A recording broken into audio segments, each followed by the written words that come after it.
Bueno, pues saludos a todos, que tengan un excelente día. Gracias, Carlos, por esa introducción hermosa con relación a las cosas que podemos aprender, ¿no?, de Dios como nuestro Padre y como Dios quiere que nosotros le llamemos. ¿Verdad? Venimos desde Puerto Rico, obviamente un grupito bastante grande, entre ellos mi mamá, mi hermano, mi cuñada, mi sobrina, mi suegro, bueno, mi esposa, mi compadre, bueno, ustedes saben. Este, Estamos aquí en Puerto Rico usualmente. Hoy, un día como hoy estaríamos, los tíos, sí, claro, todos. Estamos siempre a los 30 y pico de grados, casi 40, así que hoy nos van a ver quizá un poquito abrigaditos algunos de nosotros. Yo padezco de calor, así que yo estoy aquí en una zona cómoda. Y nada, poco a poco me irán conociendo a medida que van pasando los temas. Tenemos varias oportunidades de compartir con ustedes. Si les parece bien, solo por mi paz, voy a tener una corta oración para poder abrir la palabra y poder compartir la palabra de Dios. Oremos. Querido Padre, en esta hora, hemos de abrir tu palabra, pedimos discernimiento espiritual, que te reveles a nosotros por medio de tu verdad. En el nombre de Jesús. Amén. Voy a hacer un paréntesis en medio del tema para compartirle un cantito de mi vida, pero quería comenzar simplemente haciendo referencia a lo que se vivía en tiempos de cuando Jesús vino, ¿no? En tiempos de Jesús, antes de que Jesús viniera, lamentablemente la relación que tenían los líderes religiosos y obviamente estos líderes religiosos como mediadores de la palabra de Dios, pues expresaban filosofías que no aportaban a la identidad del pueblo, no aportaban al sentido de identidad y de valor que tenía el pueblo, ya que ellos vivían una vida en donde veían a Dios como una persona demasiado distante y severa. Y como mencionaba Carlos, esta expresión de Dios, es decir, yo quiero que me llames padre, implica el tipo de relación que Dios quiere tener con sus hijos. Lamentablemente se presentó y todavía, o sea, no solamente esto se limita en tiempos de Jesús, pero específicamente en tiempos de Jesús, se presentaba a Dios como un Dios demasiado distante, como un Dios demasiado severo, al punto que en esta filosofía de severidad de Dios, pues comenzó, ¿verdad?, estos líderes religiosos a desarrollar leyes aún más allá de lo que la Biblia expresaba, como una medida de justificación propia. De manera que ellos ni siquiera podían caminar ciertos pasos en sábado. Ustedes saben lo que pasó cuando Jesús estaba recogiendo alimento en sábado, cómo ellos, ¿verdad?, juzgaban todas estas obras que se hacían.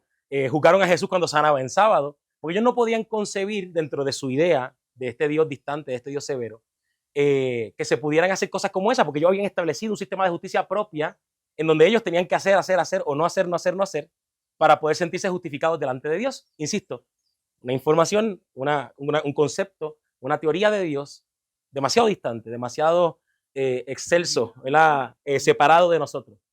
Sin embargo, ¿verdad?, como si Dios fuera un capitán del ejército militar y ellos simplemente son sus soldados. La Biblia le llama a esto niño espiritual. O sea, la Biblia le llama a esta forma de vivir como niño, y no niño en el buen sentido. La Biblia dice que hay que ser como niños para entrar al reino de los cielos. Pero hay otro tipo de niñez que no es buena conforme a la Biblia, lo que la Biblia enseña, porque estamos hablando de niños, ¿verdad?, que han recibido promesas celestiales, o sea, promesas eternas, pero lamentablemente no tienen fe, no viven creyendo. Y vamos a descubrir un poco creyendo en qué, ¿no? Fe en qué. Mucha obra de siervo, mucho trabajo, sin embargo, poca relación con Dios como un Padre celestial. Y quiero que me acompañen a Gálatas capítulo 4.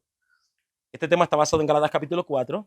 Vamos a usar mucho más que eso, ¿verdad? Pero principalmente nos vamos a enfocar en Gálatas capítulo 4, los versículos 3 en adelante. Gálatas capítulo 4, versículos 3 en adelante dice: así también nosotros, cuando éramos niños, le mencionaba, ¿verdad?, estábamos en esclavitud bajo los rudimentos del mundo. ¿Qué está diciendo? ¿Cuál es la condición de este tipo de niños? Es estar bajo la esclavitud de los rudimentos del mundo. Estar en este tipo de niñez es estar bajo eso.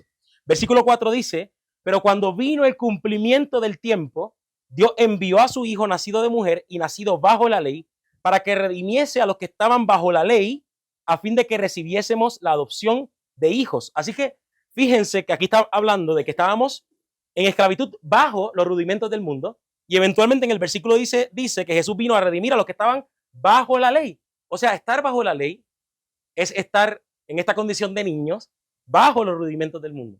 Estar en condición bajo la ley es estar en condición de ser un niño espiritual bajo los rudimentos del mundo. Y de esta condición es que nos quiere rescatar Jesús, es lo que menciona el texto. Jesús nos quiere rescatar de una condición en donde nosotros somos niños espirituales. Otra parte de la Biblia le habla de este tipo de niñez, debilidad, ¿verdad? Débiles también. En Romanos le llama de esa manera. Voy a comparar este texto con dos textos adicionales.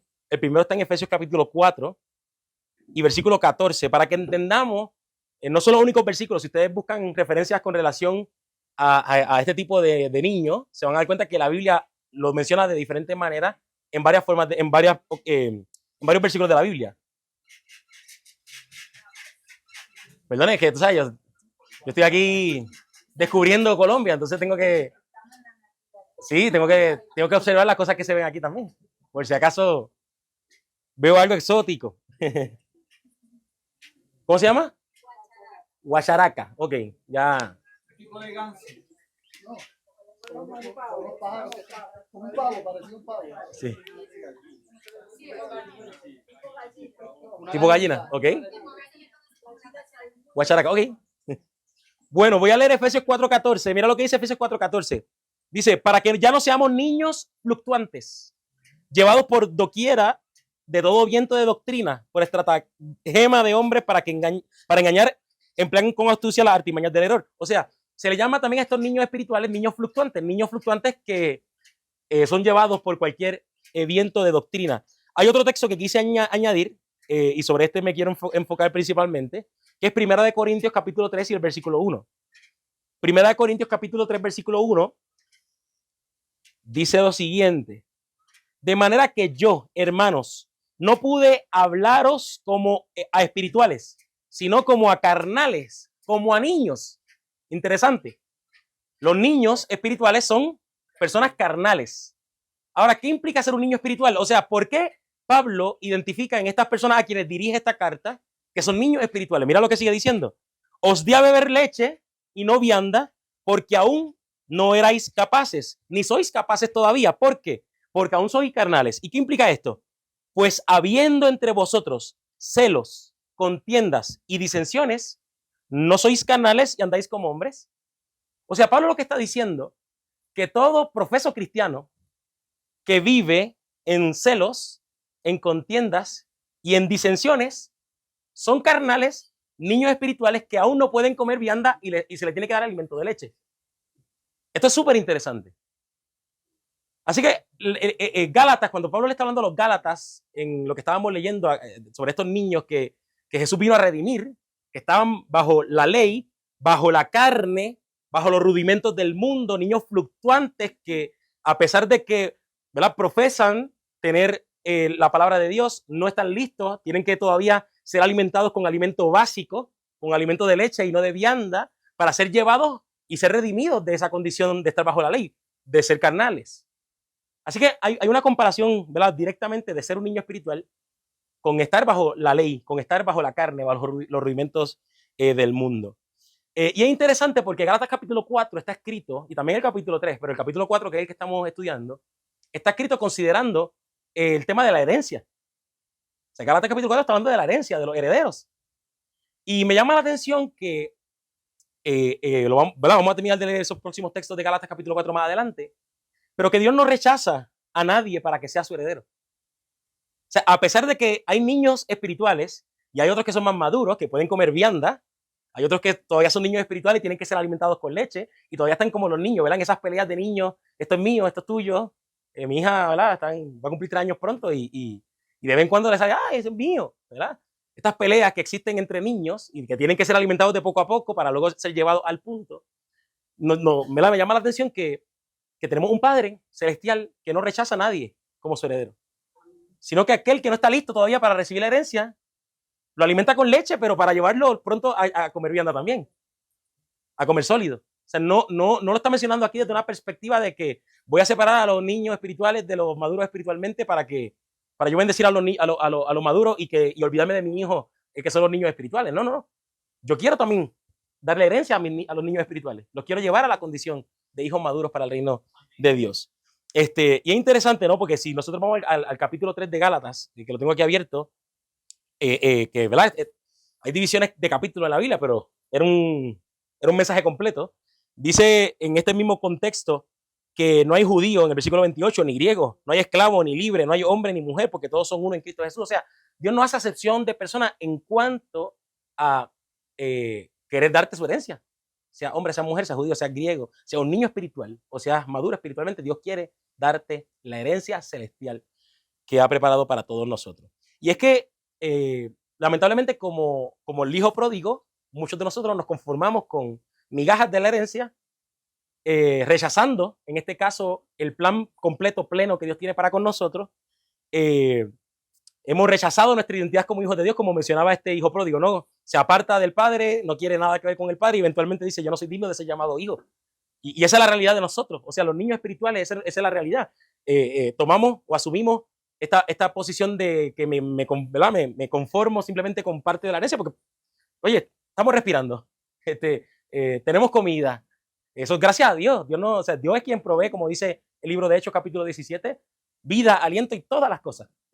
Todas las cosas las provee Dios para nosotros y eso es parte de su herencia, pero Dios nos quiere no dar esas migajas de herencia, entiéndase la existencia, entiéndase la vida, el aire que respiramos o la comida o el agua, que para nosotros es de las cosas más importantes porque sin eso no podemos vivir, pero Dios nos quiere dar cosas más excelentes, Dios nos quiere dar cosas más plenas, Dios nos quiere dar herencias y riquezas eternas y espirituales y celestiales. Él no quiere que nos limitemos meramente a esto, pero nosotros como el hijo pródigo muchas veces nos limitamos a las migajas de la herencia, ignorando la realidad de que Dios nos quiere dar la plenitud de la herencia celestial. Y nos quiere llevar de ser niños espirituales, que ahora mismo probablemente estamos entre celos, entre disensiones, entre contiendas, para que seamos niños maduros o ya jóvenes o adultos maduros en la vida de Dios, para que podamos ser, ¿verdad? Llevados a ese nivel que Él quiere llevarnos. Hechos capítulo 17, como estaba mencionando, donde dice, ¿verdad?, que Dios provee todas las cosas para nosotros. El versículo 26 específicamente dice que de una sangre ha hecho todo el linaje de los hombres para que habiten sobre toda la faz de la tierra y le ha prefijado el orden de los tiempos y los límites de su habitación para que busquen a Dios, si en alguna manera palpando pudieran hallarle, ¿verdad? Aunque ciertamente no está lejos de ninguno de nosotros, ¿verdad? Y me detengo. Lo que está diciendo es que nosotros todos somos hechos de la misma sangre. Y aunque estemos ahora en Colombia, en Puerto Rico, en México, en Argentina, somos de la misma sangre. Si ustedes van a Lucas capítulo 3 y ven la genealogía de Jesús de manera ascendente, porque Lucas lo presenta de manera ascendente, cuando llega Adán, dice Adán, hijo de Dios, ¿verdad? Porque Adán es hijo de Dios. La sangre que fue puesta en la vida de Adán era en la vida de Dios. Y tú y yo también tenemos sangre de Dios a través de Adán.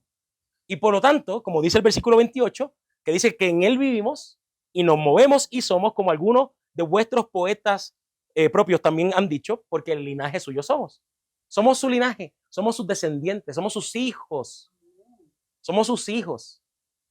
E insisto, esta expresión de que somos sus hijos, de que somos su linaje, aplica a todos los que tengamos la sangre de Adán. Niños espirituales y maduros espirituales. Tenemos la sangre de Adán, por lo tanto somos linaje suyo. Y es interesante porque vemos también unos que heredan y otros que no heredan, porque hay hijos que heredan y hijos que no heredan. No es porque Dios rechaza, como dije al principio, Dios no hace acepción de personas. Dios no le importa que sea judío, que sea griego, que sea mujer, que sea hombre, no importa. No importa, pero tenemos que también recordar que nosotros como hijos hemos tomado decisiones, como el hijo pródigo, y muchas veces nosotros mismos nos hemos separado de la herencia que Dios siempre ha tenido para con nosotros. Y cuando Dios le habla a los niños espirituales en Gálatas capítulo 4, está hablando a niños que se le ha hecho promesa de herencia también. A ellos también se le ha hecho promesa de herencia. Así que yo no sé la condición que tú te encuentras hoy, si te identificas más con el niño espiritual o si te identificas con el maduro espiritual. Lo que sí te puedo garantizar, según lo que dice la Escritura, es que la herencia es para todos. Dios quiere dar la herencia a todos y nos quiere capacitar a todos para estar, ¿verdad?, aptos para recibir la herencia que Él ha preparado para cada uno de nosotros. Como mencionaba ahorita Carlos, me llama la atención también el llamado de Dios de que le llamemos Padre. Incluso Jesús le enseñó a orar ¿a quién? ¿A quién Jesús le enseñó a orar? A sus discípulos, ¿verdad? Primeramente a sus discípulos y eventualmente a todos por medio de sus discípulos. Pero pregunto, cuando le dijo a los discípulos cómo tenían que orar, ¿cómo empezó? Padre nuestro. Yo les pregunto a los discípulos, ¿verdad? Juzgando nosotros lo que conocemos ahora y conocemos toda la historia de los discípulos. En ese momento particular que Jesús le enseña la oración, ¿eran niños espirituales? O sea, ¿todavía manifestaban obras de la carne? ¿O estaban ya en la plenitud de la gracia del Espíritu de Dios? O sea, a niños espirituales Jesús le estaba diciendo, cuando oren al Padre, a Dios, díganle Padre nuestro que está en el cielo. O sea, Jesús le estaba enseñando a los niños espirituales que le pueden llamar a Dios Padre también. O sea, aún los niños espirituales, aquellos que somos carnales, aquellos que todavía de vez en cuando se nos salen las obras de la carne, Dios nos dice, aún puede llamarle a Dios Padre. Aún puede llamarle a Dios Padre. Es una bendición. Tú bien lo has dicho. Es un milagro. O sea, no lo merecemos. O sea, y es interesante porque volviendo al tema de la parábola del hijo pródigo que usé ahorita como ejemplo, en la Biblia nunca registra al padre rechazando a su hijo como hijo. Pero la mente del hijo estaba engañada por su culpa, estaba engañada por el pecado y le hacía creer que él no era digno de ser llamado hijo de Dios. Y por lo tanto, cuando se acerca nuevamente al padre, en el momento que se acerca, dijo, padre, yo no soy digno de ser llamado tu hijo. Y el padre dijo, basta. ¿Cómo que no? Vente, tú eres mi hijo, te voy a vestir, te voy a limpiar. Tú vuelves a la posición de hijo. Yo nunca quise otra cosa para ti, tú eres mi heredero.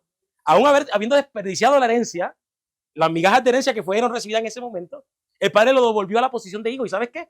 Heredó como cualquier hijo que nunca se hubiese apartado de Dios. Y ese es el punto, ¿no? Lo que quiero traerte en esta mañana es que muy probablemente nosotros, muchos de aquí, somos aún niños espirituales. Pero Dios quiere elevarnos a condición de niños maduros para su reino. Que podamos ser herederos plenos de la herencia que Él ha preparado para nosotros. Tengo que leer estos textos que una vez descubrí y como que me llamó la atención. Jeremías 3:14, no lo tienen que buscar. Dice, convertíos hijos rebeldes, dice Jehová. O sea, ¿cómo le llama a los rebeldes Dios? Hijos. A los rebeldes. Isaías 39, mira lo que dice. Porque este pueblo es rebelde, hijos mentirosos, hijos que no quisieron oír la ley de Jehová. O sea, a los que no quieren oír la ley de Jehová, Dios le llama hijos. A los mentirosos, Dios le llama hijos. A los rebeldes, Dios le llama hijos. Hay un texto que Isaías, sé si no lo apunté, deja buscarlo, Isaías, capítulo 1.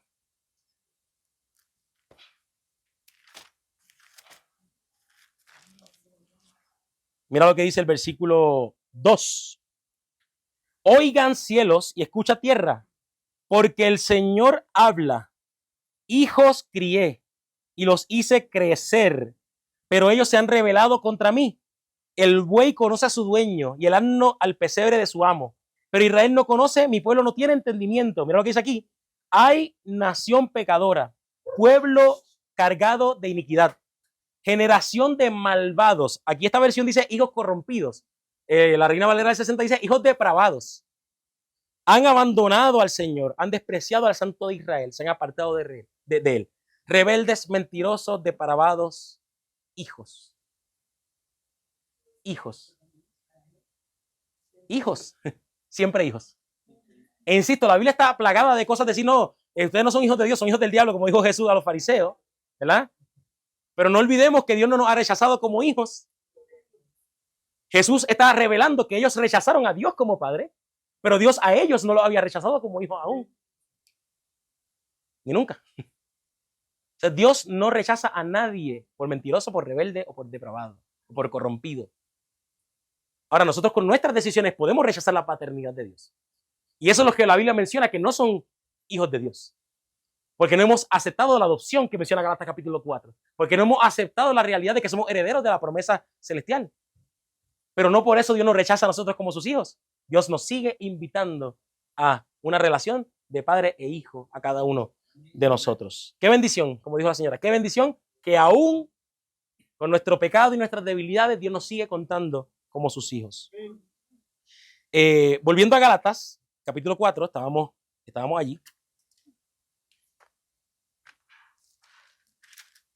Vimos que en el versículo 4 dice que cuando vino la plenitud del tiempo, Dios envió a su hijo nacido de mujer nacido de la ley o bajo la ley, a fin de que redimiera a los que estaban bajo la ley para que recibiéramos la adopción de hijos. O sea, cuando Jesús viene, o sea, cuando Jesús es enviado, nacido de mujer, nacido bajo la ley, fue para redimirnos de esta condición. ¿Qué condición? La condición de niños espirituales, la condición de hijos rebeldes, la condición de hijos mentirosos que no queremos oír la ley de Jehová, la condición de personas que aunque habían recibido promesas eternas, no estaban viviendo conforme a la herencia celestial que Dios había preparado para ellos. Así que Dios envía a su Hijo para redimirnos de esa condición carnal, a fin de que seamos adoptados, porque Él nos creó y somos sus hijos por creación. Pero lamentablemente le dimos nuestra, ¿cómo es? Nos emancipamos y permitimos que el enemigo nos adoptara desde el principio, cuando aceptamos la mentira y nos convertimos también en hijos mentirosos, como dice el texto. Sin embargo, Dios quiere volver a ganar nuestro favor para volver a adoptarnos como hijos suyos y poder vivir conforme a los principios de su reino. Ahora, me llama la atención que dice que Jesús fue enviado para redimirnos de esta condición. Y pudiéramos aquí ahora aprovechar y abrir el texto y ver los evangelios de Jesús, ver a Jesús en la cruz y ver, ¿verdad?, todo lo que esto implica, el evangelio desde Cristo directamente, y podemos encontrar lo que Jesús hizo en la tierra, y todo lo que Jesús hizo en la tierra fue revelar la gloria de Dios a fin de redimirnos de esta condición de pecado. Ahora, quiero que veamos la predicación del evangelio, no de Jesús directamente, sino a través de uno de sus discípulos, en Hechos capítulo 8. A Hechos capítulo 8.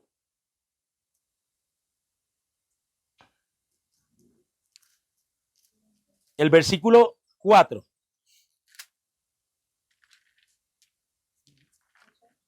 Hechos capítulo 8, voy a leer a partir del texto 4. Pero los que fueron esparcidos iban por todas partes anunciando ¿qué cosa? El evangelio, las buenas noticias de salvación, las buenas noticias de que podemos salir de la condición de niños espirituales y que podemos ser redimidos por Dios. Entonces Felipe, descendiendo a la ciudad de Samaria, les predicaba ¿qué cosa? A Cristo. Y la gente unánime escuchaba atentamente las cosas que decía Felipe, oyendo y viendo las señales que hacía, porque de muchos que tenían espíritu inmundo salían estos dando grandes voces, y muchos paralíticos y cojos eran sanados. Así que había gran gozo en aquella ciudad. Tenemos un discípulo de Jesús que se llama Felipe, que dice que iba de ciudad en ciudad, predicando ¿qué cosa? El evangelio de Cristo. Y había gozo en las ciudades que se predicaba este evangelio. Versículo 12 dice, pero cuando creyeron a Felipe que anunciaba el evangelio del reino de Dios y en nombre de Jesucristo, se bautizaban hombres y mujeres. También creyó Simón mismo, y habiéndose bautizado estaba siempre con Felipe, y viendo las señales y grandes milagros que se hacían estaba atónito. O sea, Felipe estaba anunciando el evangelio del reino. Felipe estaba anunciando el evangelio de Jesucristo. El nombre de Jesús, el carácter de Jesús, lo que Jesús reveló, la obra que Jesús hizo para redimirnos de la condición en la que estábamos, acerca del reino de Dios y de su justicia. Y dice el versículo 26 en adelante, ¿verdad? Lo mismo. Un ángel del Señor habló a Felipe diciendo, levántate y ve hacia el sur por el camino que desciende de Jerusalén a Gaza, el cual es desierto. Entonces él se levantó y fue. O sea, él como hijo de Dios, escuchaba la voz de Dios, sabía identificar la voz de Dios y caminó hacia donde Dios le dirigió. Y dice que sucedió que un etíope, eunuco, funcionario de Candace, reina de los etíopes, el cual estaba sobre todo su tesoro, y había venido a Jerusalén para adorar, volvía sentado en su carro y leyendo al profeta Isaías. Y el Espíritu dijo a Felipe, acércate y júntate a ese carro. Acudiendo Felipe, le oyó que leía al profeta Isaías y dijo, pero ¿entiendes lo que lees? Él dijo, ¿y cómo podré si alguno no me enseñare? Y rogó a Felipe que subiese y se sentara con él. El pasaje de la escritura que leía era este, como oveja a la muerte fue llevado, y como cordero mudó delante del que lo trasquila, ¿no? Así no abrió su boca. En su humillación no se le hizo justicia más a su generación. ¿Quién la contará? Porque fue quitada de la tierra su vida.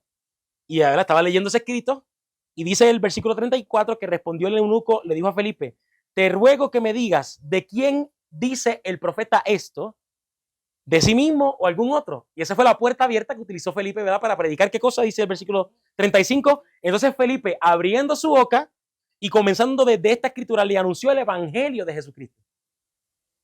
El evangelio de Jesús se lo anunció Felipe. Y me pregunto desde esta perspectiva, o sea, vamos al contexto inmediato, podemos especular muchas cosas. ¿En qué consistía el evangelio de Jesús que predicó Felipe? O que predicaba Felipe. ¿En qué consistía este evangelio? Definitivamente incluía el sacrificio que Jesús vino a hacer con nosotros. Ahora, me llama la atención la respuesta del eunuco con relación al evangelio que Felipe le enseñó acerca de Jesús. Miren la respuesta del eunuco. Dice que el versículo 36 dice que yendo por el camino llegaron a cierta agua. Estamos hablando que ahí estaba Felipe predicándole el evangelio de Jesús. Predicándole el evangelio de Jesús. Y el eunuco dijo, ¿aquí hay agua? ¿Qué impide que yo sea bautizado? Felipe dijo, si crees de todo corazón, bien puedes. Y respondiendo dijo, creo, ¿qué cosa? Que Jesucristo es el Hijo de Dios. O sea, tú me estás diciendo que, viendo la respuesta del eunuco, el eunuco entendió en la predicación de Felipe acerca del evangelio de Jesús, que Jesús era el Hijo de Dios. O sea, parte central del evangelio de Jesucristo es entender que Jesús es el Hijo de Dios. Felipe, adelante. ¿Cuál es la manera más eficaz y comprimida de poder compartir el evangelio? Porque conocemos tantas cosas que a veces es difícil organizar en nuestra mente una exposición clara y puntual. Pero justo es esto, o sea, hay muchas personas que aunque parezca obvio para muchos, no entienden que Jesús es el Hijo de Dios. Así es. O no lo saben, o simplemente nunca han escuchado hablar de Jesucristo en acciones lejanas. Entonces, es maravilloso que todo el evangelio está comprimido en entiende, que sepas que Jesús es Hijo de Dios. Así es. Adelante.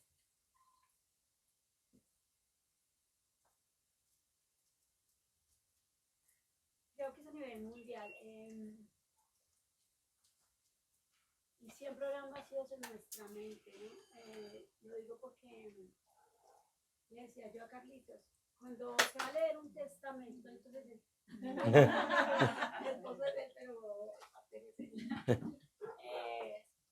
cuando se va a leer un testamento, se citan a los hijos, ¿sí?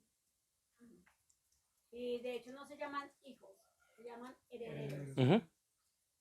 Y se leen de esta manera a fin de que sepan lo que hay en cuanto a deudas y bienes, ¿sí? Y después de leer el evangelio, el testamento, deciden los herederos aceptar o repudiar la herencia. Y yo creo que le decía yo a la hermana de Anderson, entender el evangelio es mucho más fácil cuando se estudia derecho, debido a que todas las leyes salen precisamente del Levítico. Y Dios nos llama hijos y nos llama a todos a ser herederos. Y todos somos herederos. Pero en el momento que se acepta la herencia, muchos quedan con vacíos, con muchos vacíos, y porque las herencias son complejas. Yo también te amo, mi vida. Y aceptamos y a veces entendemos parte de lo que nos leyeron allá, porque nuestro afán es la herencia, ser herederos, hacernos parte de la constitución de ese momento, ¿sí? Entonces a veces todos llegamos como herederos a decir, sí, yo soy heredero, ya llegué tarde, pero quiero ser heredero. Entonces no hemos entendido parte. Yo creo que a veces algunos no hemos entendido el por qué somos hijos, o el por qué él es nuestro hermano, o el por qué se le llama padre, o de dónde viene el que él sea hijo. Y creo que todo esto es un caminar, un crecimiento. Y el que lo entendemos, o los que entendemos las tres, el que él es el hijo, el que Dios es nuestra salvación, el que él es nuestro redentor, o el que el Espíritu Santo es necesario. Y todo esto es una bendición. Pero como lo decía al principio, es un crecimiento espiritual maravilloso. De bebesa. Y me lo preguntaba Carlos, o sea, Dios ha tenido plena misericordia de todos, porque aún recibiendo lo que diríamos oído, que realmente no lo es, porque hay muchas más cosas por aprender, tiene misericordia y nos sigue enseñando con toda la condición pecaminosa que tenemos. Así es. Amén. Y me llama la atención eso que mencionabas de derecho, ¿verdad? Y yo creo que refleja bastante lo que estamos hablando. Dios no repudia a ningún hijo Pero muchos hijos repudian a Dios como su padre. Y repudian a Dios con toda su herencia, con toda su... empezando por la primera herencia, que es su carácter. Yo me parezco a mi padre y a mi madre también. Un poquito de los dos. Mi hermano se parece también a mi papá y a mi mamá. Yo voy a decir esto sí, porque decirlo ahorita como quiera. Adelante. Yo creo que hay cosas que no tienen que ver con que porque el mensaje no ha llegado, ¿no? Yo creo que yo le decía a mi hermano que a veces uno se siente tan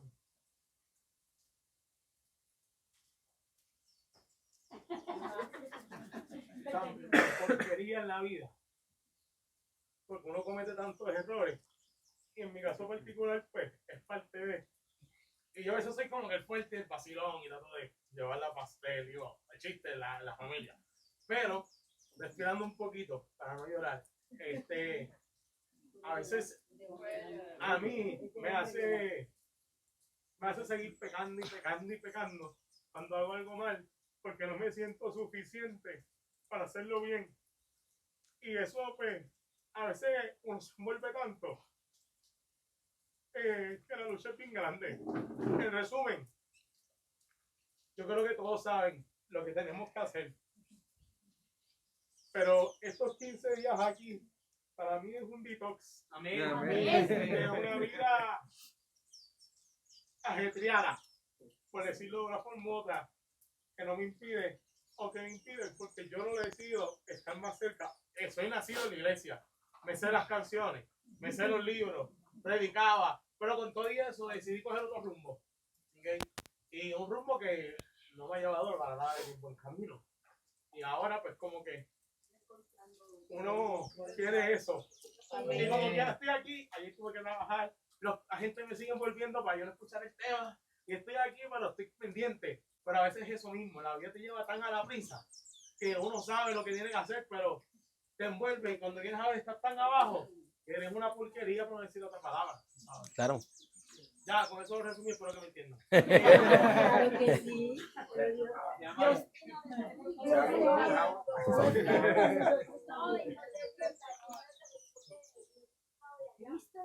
Yo creo que todos hemos, o sea, yo en especial, igual que él, a mí Dios me sacó de lo más profundo.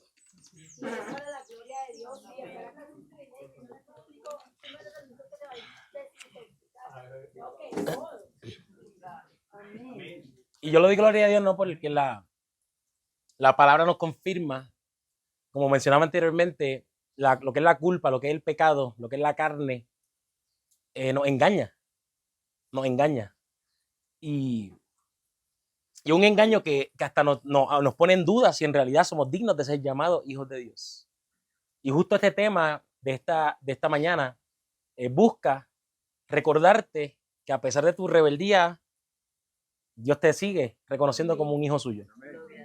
Y en esta predicación del Evangelio de Jesucristo, tenemos un Felipe que iba a todas las ciudades. Yo voy a inferirlo por la respuesta del eunuco, anunciando que Jesús era el Hijo de Dios. Y el hecho de que Jesús sea el Hijo de Dios, o el entender que Jesús es el Hijo de Dios, no era algo menor. O sea, no estamos hablando de algo menor. No podemos olvidar que cuando Pedro, ¿verdad? Jesús le está preguntando a sus discípulos, mira, ¿quién yo soy? Y la gente decía, no, la gente dice que tú eres aquello, o tú eres aquello, tú eres lo otro. Jesús dice, no. ¿Quiénes ustedes dicen que yo soy? Y Pedro, ¿verdad? Como siempre mandadito, dice, tú eres el Cristo, el Hijo del Dios viviente. ¿Y Jesús qué respondió? Bienaventurado eres Pedro. Estas cosas no te las reveló carne ni sangre, sino mi Padre que está en los cielos. O sea, mira la importancia de la revelación de que Jesucristo es el Hijo de Dios, que el mismo Padre se revela a Pedro para que manifestara la realidad del Evangelio, que es que Jesucristo es el Cristo, el Hijo del Dios viviente. No me parece tampoco menor cuando uno de los textos más impresionantes de la Escritura, que incluso el mundo cristiano así lo reconoce, dice que de tal manera amó Dios al mundo que dio a Jesús. Sí, a Jesús, pero ¿quién era Jesús? ¿Cómo lo identifica? Su Hijo unigénito, su único Hijo engendrado, su unigénito, para que todo aquel que en él cree no se pierda, mas tenga vida eterna. O sea, ¿por qué es tan importante nosotros reconocer que Jesucristo es el Hijo de Dios en el contexto del Evangelio? Y es que a la medida que nosotros entendamos la identidad de Jesucristo como el Hijo de Dios, entenderemos nuestra identidad como hijos suyos. el valor, la identidad viene a través del entender la identidad y el valor que tiene Jesucristo ante los ojos del Padre. Porque aquí tenemos un Jesús que tiene una relación cercana con el Padre, un Jesús que conoce al Padre, un Jesús que conoce su valor, un Jesús que aún cuando el tentador le hacía tratar de, ¿verdad? de que dudara de su relación con Dios, porque consideren, o sea, mira qué importante este tema, que el tentador, la primera tentación que le presenta a Jesús es con relación a su identidad como un hijo de Dios. Ah, si tú eres hijo de Dios, dile a estas piedras que se conviertan en pan. O sea, Satanás sabe que si destruye en nuestras mentes la realidad de que Jesús es un hijo de Dios, destruye nuestra identidad y el sentido de valor por completo. Por completo. Así que la obra de Satanás es destruir en la mente del hombre su sentido de identidad y sentido de valor. Y eso lo hace eliminando la realidad de que Jesús es el Hijo de Dios. Y la obra de la redención, que Dios envía a su Hijo a fin de redimirnos a los que estábamos bajo la condición carnal, se hace para eliminar de nuestra mente la mentira que nos engaña con relación a nosotros mismos y a Jesucristo. Y a Dios. Y a Dios, como les dije, la gente tenía una imagen incorrecta de Dios, pero cuando Jesús presentó su relación con su Padre, cuando Él habló del Padre, el amor del Padre, la gente decía, wow, entonces Dios es Padre, Dios es papá. Dios se quiere relacionar conmigo como se relaciona con Jesús, como dijo Jesús en su oración. ¿Verdad? Que ellos sepan que tú los amas tanto como a mí me amas, los amas a ellos. Eso es lo que Dios quiere, que nosotros sepamos por medio de la obra de redención de Jesucristo. 100%. Oye, ¿tú me puedes creer que después de Dios haber estado abstenido de hablar audiblemente a la humanidad por muchos años, cuando abre su boca es para decir, este es mi hijo amado en quien yo me deleito y me complazco? ¿Se podrán imaginar lo importante que es el tema de la identidad de Jesús como el Hijo de Dios? Que Dios le habla las palabras para decirle, para reforzar su identidad y sentido de valor. Satanás trata de hacerlo dudar en cuanto a esto. Y este es uno de los temas más tocados y más atacados en las iglesias del mundo. Pero es que la realidad es que a la medida que nosotros entendamos la identidad de Jesús como hijo de Dios y su sentido de valor que el Padre ha puesto sobre él, nosotros entenderemos el nuestro, porque entenderemos cómo es Dios. Y como Dios es con Jesús, es conmigo también. Como dice Elena White en Desahogo a todas las gentes, con ecuación del bautismo de Jesús, que dice que Dios le dice al hijo, ¿verdad? Este es mi hijo amado en quien yo me deleito y me complazco. Y ella dice que Dios habló las palabras a Jesús como a nuestro representante. No obstante nuestros pecados y debilidades, Dios no nos desecha como inútiles. Dice que a toda alma, Dios le dice, tú eres mi hijo amado, en quien tengo contentamiento. Dios se contenta en ti y tú eres su hijo e hija amada. No obstante tus pecados y debilidades, como dice la cita misma de Elena White. Yo voy a mencionar un detalle de mi historia, de mi vida. Perdona, mami, tú sabes, por esta colación. Yo creo que yo y mi hermano también, nuestra vida no ha sido dura, o sea, ¿verdad? Como toda la familia de Adán, pues hay situaciones en la familia, pero yo creo que cuando yo estuve como orador de campamentos de jóvenes este año en el mes de julio y el año pasado también en el mes de julio, y me tocó escuchar historias de jóvenes que yo decía, wow, yo doy gracias a Dios que yo no tuve que pasar por esto. Y todavía oro porque uno se queda con eso en la mente de uno.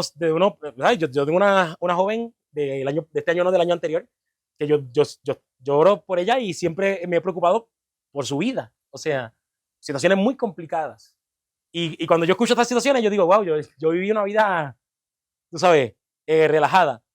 Como mencionó mi hermano ahorita, nosotros somos nacidos y criados en la iglesia, nos desarrollamos en el contexto de la iglesia, pero obviamente en la vida de todos, yo creo que cada quien tiene que identificar su historia, pero nos vamos a dar cuenta que de alguna manera u otra Dios ha tratado de protegernos, de recogernos, pero al mismo tiempo Satanás quiere destruir de nuestras mentes la identidad que nosotros tenemos en Cristo Jesús, la identidad que nosotros tenemos en Dios, el sentido de valor que tenemos en Dios.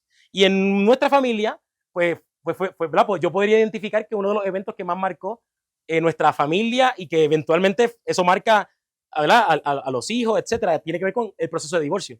Yo creo que esto ya es tan común que a veces uno piensa que esto es la norma, ¿no? Pero no es normal. O sea, esto no es normal.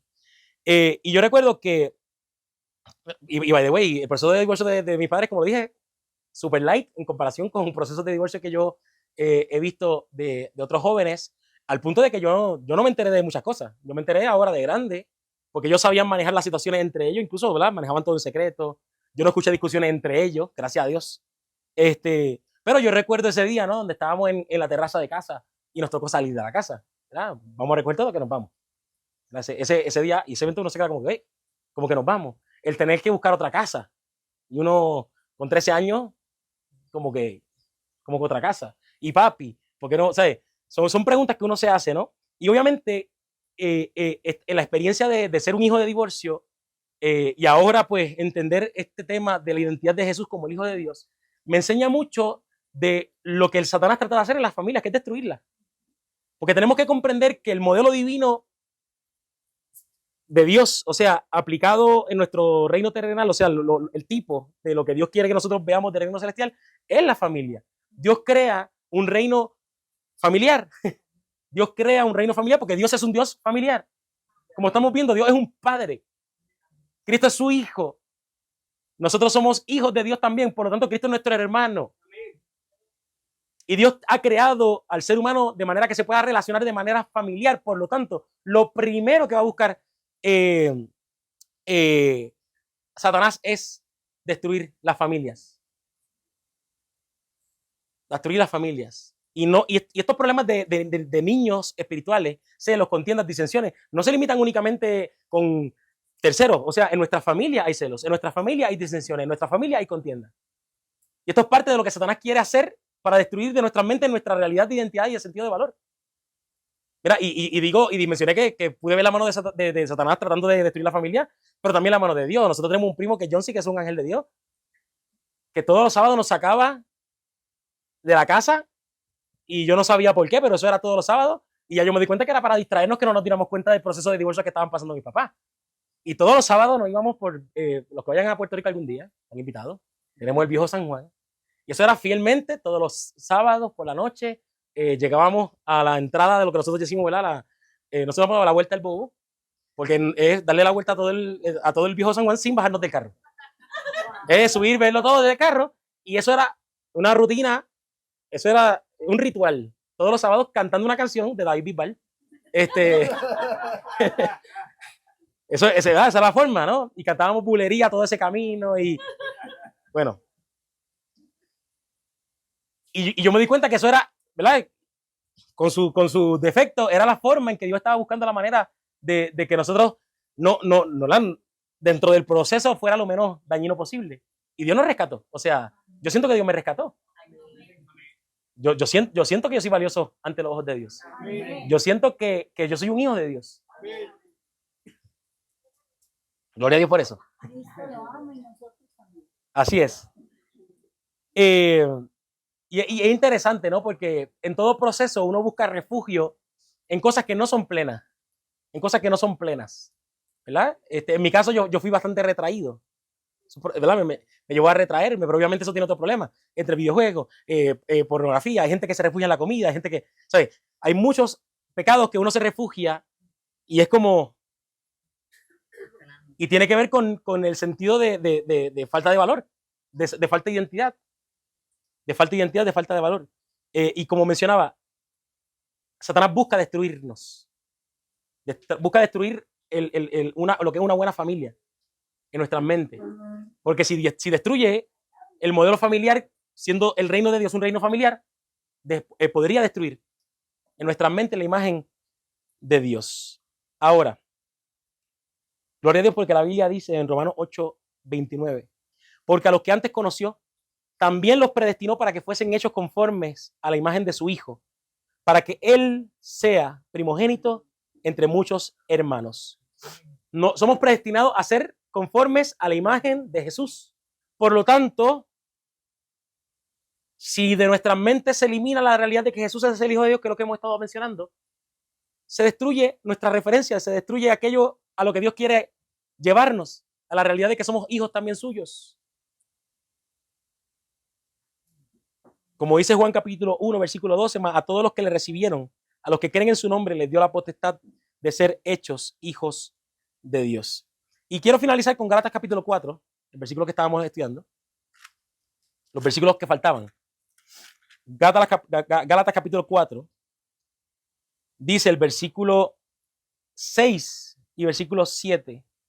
Y porque ustedes son hijos, Dios ha enviado el Espíritu de su Hijo a nuestros corazones clamando, Abba, Padre. Por tanto, ya no eres siervo o esclavo, sino hijo. Y si hijo, también heredero por medio de Dios. Así que este tema busca hablarle a los niños espirituales que reconocen que tienen necesidad de ser salvos de esa condición. Y para aquellos que tienen esta necesidad de ser salvos de esta condición, hay una promesa hermosa. Y es que aunque estamos en esta condición de niños espirituales, Dios quiere aprovechar este día de bendición, este día de riquezas espirituales, para bendecirnos con su presencia, para enviar a nuestros corazones el Espíritu de su Hijo. Si no crees, si luchas en la carne todavía y no crees, si sabes que tienes problemas de identidad y de sentido de valor, la promesa que Dios tiene para ti es que quiere enviar a tu corazón el Espíritu de su Hijo para que en Cristo las promesas de la herencia sean sí y amén. Para que en Jesús las promesas de la herencia se cumplan en tu vida a tal punto que Jesús te lleve de tu experiencia hoy, que yo no soy digno de ser llamado hijo de Dios porque mira cómo me comporto, mira cómo actúo. Aún, ¿sabes qué? Dios, tú eres mi papito, tú eres mi padre, tú eres mi Abba. Ya no soy esclavo. Sé que no me reconocía como digno de ser llamado hijo tuyo, pero gracias por vestirme, gracias por limpiarme, gracias por recibirme nuevamente en condición de hijo. Y gracias por hacerme tu heredero, aun cuando no lo merezco. Pero gracias primeramente porque me permitiste heredar tu carácter. Porque me permite revelar tu gloria ahora. Y en esta promesa que Dios hace de enviar el Espíritu de su Hijo a nuestros corazones, espero que sea de ánimo para nosotros, pero que también sea de ánimo la realidad de que también podemos nosotros, por medio de esta obra de Dios, poder impartir, poder influenciar con el Espíritu de su Hijo a otros para que también, como nosotros, puedan sentirse valiosos y amados por el Padre, porque al final de cuentas el Padre los ama. El Padre los ama a todos. Así que, nada, espero que haya sido un refrigerio este servicio. Lo que quiero, ¿verdad? Simplemente que se lleven de hoy es que sepan que Dios no ha repudiado, Dios no ha rechazado a nadie como hijo. Si nos tiene que alimentar un ratito más con leche, lo va a hacer. Nos quiere llevar a comer vianda. Ese es el propósito de él. Pero sigue siendo su hijo. Y si hijo, heredero. Y coheredero juntamente con Cristo.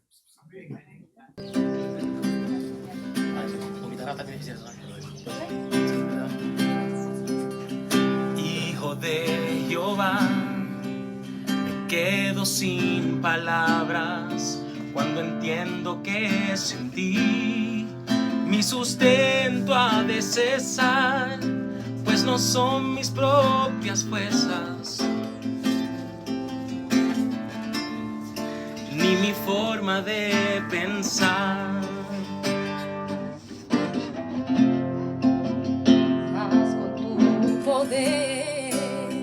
Llega la mañana, tu palabra sigue igual, borra la tempestad y encontrándome en tus brazos,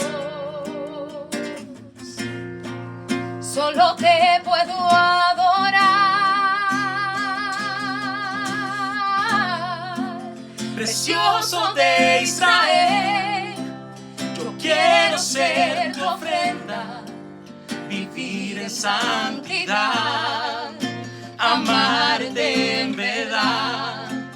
Yo quiero serte fiel, aun cuando no amanezca, tú permanecerás, precioso de Israel.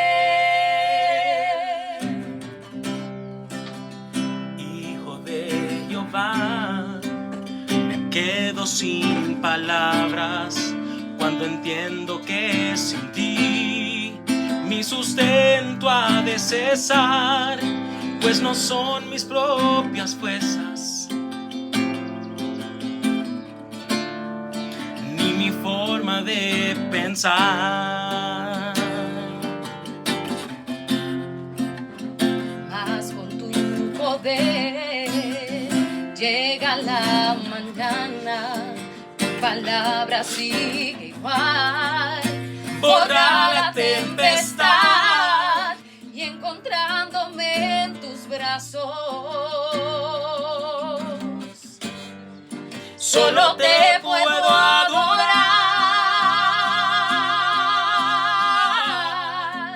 Precioso de Israel, yo quiero ser tu ofrenda, vivir en santidad, amarte en verdad. Yo quiero serte fiel, aun cuando no amanezca, tú permanecerás. Precioso de Israel, precioso de Israel, yo quiero ser tu ofrenda, vivir en santidad, amarte en verdad. Yo quiero serte fiel, aun cuando no amanezca, tú permanecerás.